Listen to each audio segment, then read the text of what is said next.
still with a high heart. Right. And they're going to really try to kill him. They always all those men come out now, you take the Lord.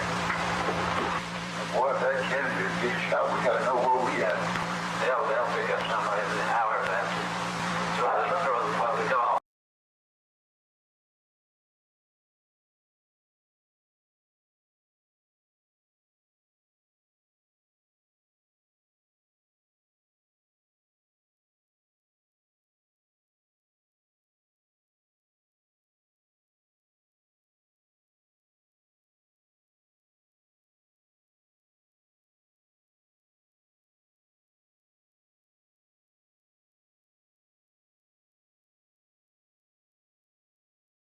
Oui, il y a bien eu un quatrième coup de feu, conclut la commission parlementaire dans son rapport de janvier 1979, en s'appuyant sur l'analyse des enregistrements effectués par des micros de la police de Dallas.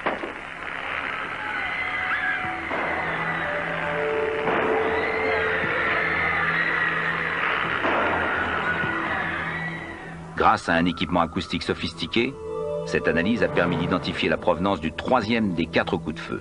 Celui-ci est parti du monticule herbeux. Un autre tireur au moins a donc fait feu.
Crisis gathered over America. After a deluded gunman assassinated President Kennedy, our nation turned to Gerald Ford and a select handful of others to make sense of that madness. And the conspiracy theorists can say what they will, but the Warren Commission report will always have the final definitive say on this tragic matter. Why? Because Jerry Ford put his name on it, and Jerry Ford's word was always good. After a deluded gunman assassinated President Kennedy,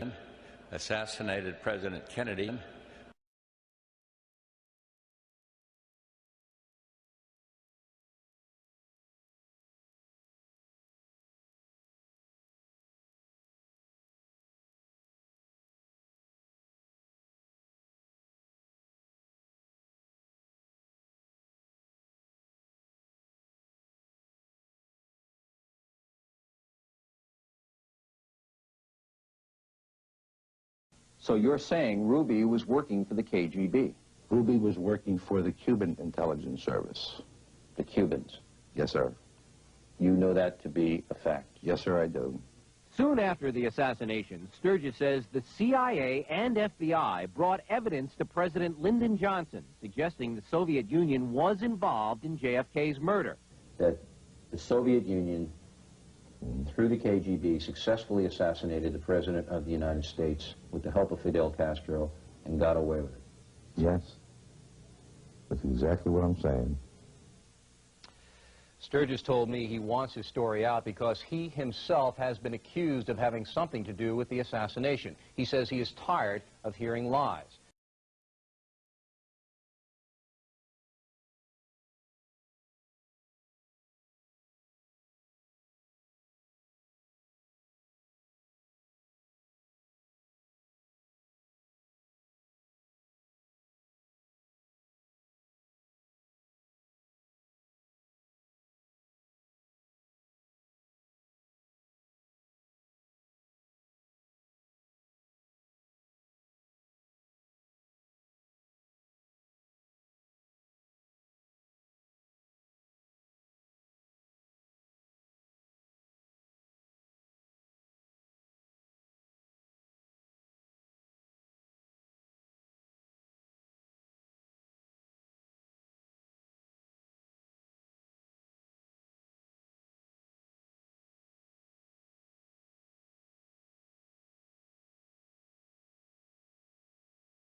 He was scared because Khrushchev says, don't do this or we're going to do that. You know, so he didn't do it, and he deserted the Bay of Pigs. I was involved in the Bay of Pigs. A lot of people, friends of mine, that were killed in the Bay of Pigs. And I resent that. Don't play political games with me. I'm a military man. I'm a soldier. I go fight. But damn it, if I risk my ass out there and I'm getting shot at, I don't want some stupid-ass politician to go ahead and make deals behind my back where my people, or maybe myself, are going to get killed. I don't like that.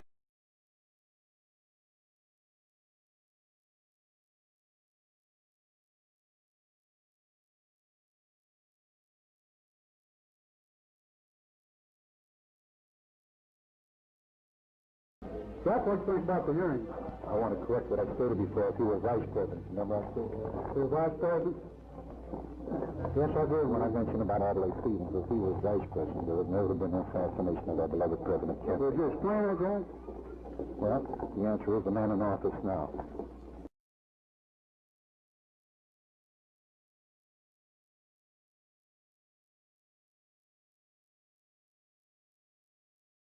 Says, well, I bet you that President Johnson is going to be real pleased when he finds that now they're calling me the #1 bomber.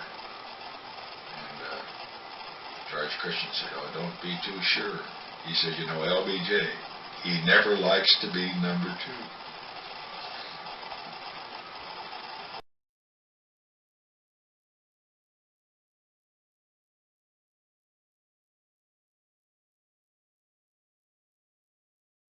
He was so angry. He had a violent temper when he was upset. Well, let's use the exact words that he said to you. What did he say to you? He grabbed me by the arm, and he had this deep voice, and he said, after tomorrow, those SOBs will never embarrass me again. That's no threat. That's a promise. And it startled.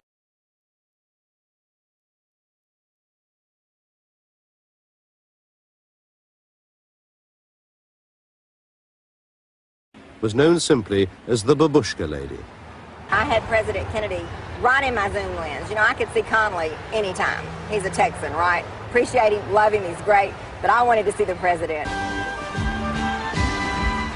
In the carnival atmosphere surrounding the motorcade, there was no indication of the danger lurking seconds away in Dealey Plaza. When I first heard a noise, I was not aware that that was a shot being fired, and maybe perhaps that's why I continued to film, because I thought it was a backfire or a firecracker. I mean, I wasn't used to being around guns. I did not realize that those were shots until I saw in the frame of my camera President Kennedy's head come off, the back of his head. Then I realized that that was a shot. I don't know how many I heard. I know where I thought the shots came from. Was the picket fence area, in that around that large tree somewhere on the other side of those steps, but in the picket fence area. There was a figure there, and there was smoke there. I will always believe that the man that shot President Kennedy was standing somewhere in the picket fence area. After the assassination, Beverly was contacted at work by FBI agents who took her undeveloped film and promised to return it within 10 days. She has not seen it since. From the position that I was filming, I had the best shot of the assassination, and probably the only one that had a real good shot of the grassy knoll. And probably would be a lot of unanswered questions answered if my film could be found.